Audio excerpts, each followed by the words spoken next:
very carbon intensive, correct? I mean, very much worse so. than coal, or about the same as coal? If you actually burn it, the emissions are said to be 3 times on as damaging on a greenhouse gas equivalency level.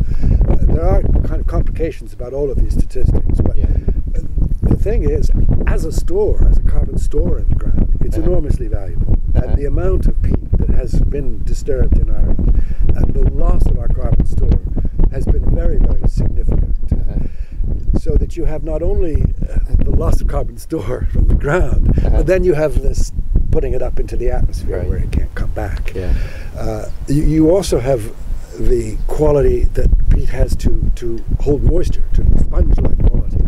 So that as this great dream of draining the Shannon is put into place, and they hack away at these bogs on either side, or run great drainage channels up through them to reclaim the land, all of this is flowing into the water courses itself and causing enormous damage, causing damage to the flora, the fauna, to the fish, to the feeding grounds. To, it's you can put your stick in 6-8 feet down into the silt that's built up by Loch Derg, by the entrance to Loch Derg. And the fisheries boards have been complaining about this.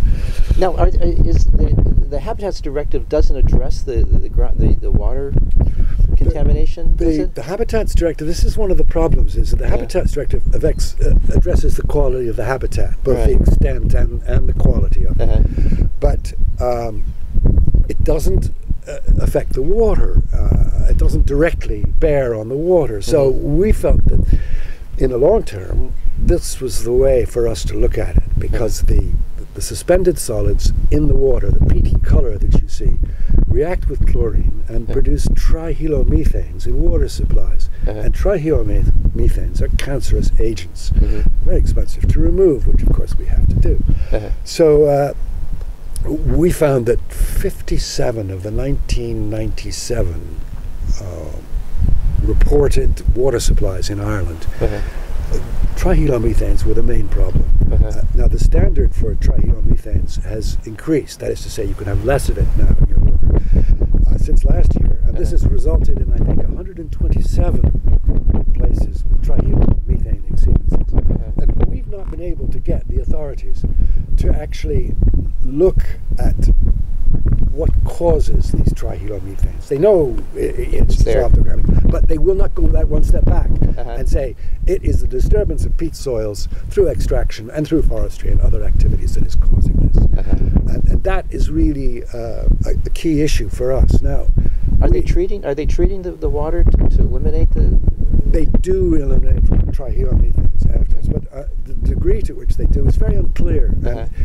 And our attempts to correlate the exceedances with the activities have come so far to nothing because of the great difficulties of getting the actual locations of the extraction points, lining them up with the water quality results, which are held here and not there, and then in turn overlaying that with the extraction that's going on in Ireland. So what we did was we went to the department and said, we went to the commission, and the commission went to the department, and we went to the department, and we all said, look, we want to do a map of the exposed peatlands in Ireland, and then we will be able to see whether they have any relationship to these kind of water problems. So we got funding for that, and we set up a project with University College Cork's geography department, and they have completed this map now, and we're into the next stage, which is going back and taking it out on a county by county basis and going back to each county and saying, can you please tell us what's going on at these sites that are larger than 50 hectares, which require licensing, or 30 hectares if it impacts on a protected area, or 10 hectares if it's new. So we had gone to all these counties and we had asked them about their extraction, and they had said that there was none, they had no requirements, there was nothing in their records, because the exemptions were so great, if it was going on for more than 7 years, if it was this, if it was that, it was the other, that they didn't have to do any recording of the extraction. So now we're going to be able to go back and say, look, here is the extraction. It's more than 50 hectares, therefore it needs a license. Therefore, would you please check it out for us? That's terrific information. It's going to be very interesting, and we have the cooperation of Bord na Móna, which has been, I think, going to be very crucial. I actually just called the chairman of Bord na Móna said, look, here's what we're up to. We're trying to identify this extraction that's going on without licenses. You are the good guys in this picture. You have licenses. We know about your environmental program.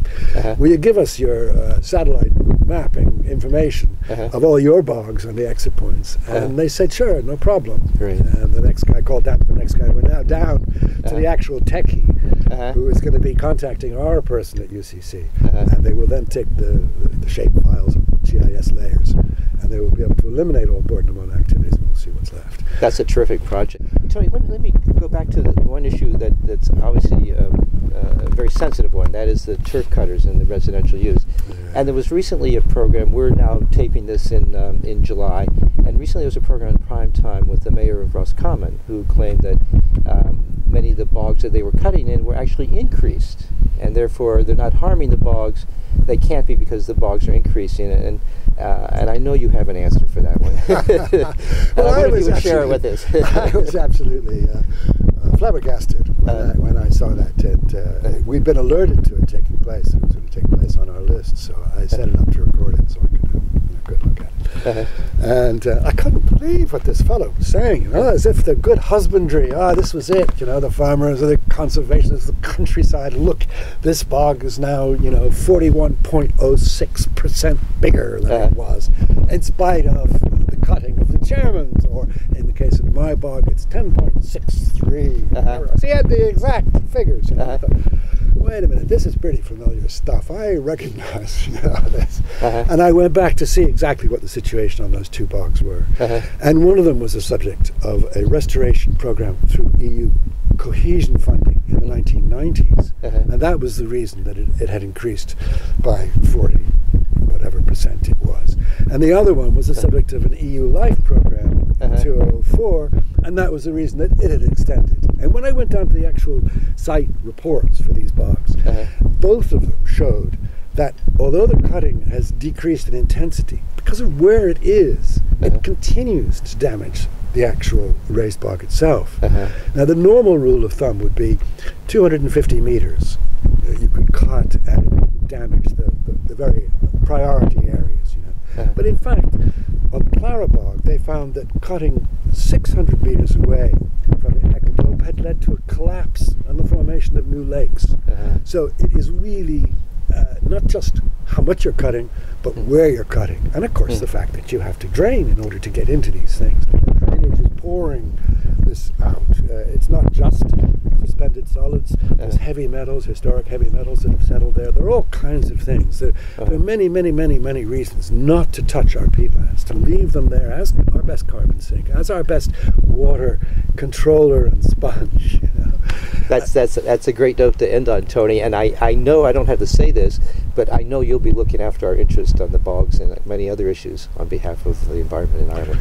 Well, I hope a lot of people will, and I think that's one of the good things about your work, Bob, and about the work that we do, is that we are trying to make these issues more understandable to people, because it was the lack of understanding that's led us down these roads. And you've been very helpful in doing that today. Thank you, Tony.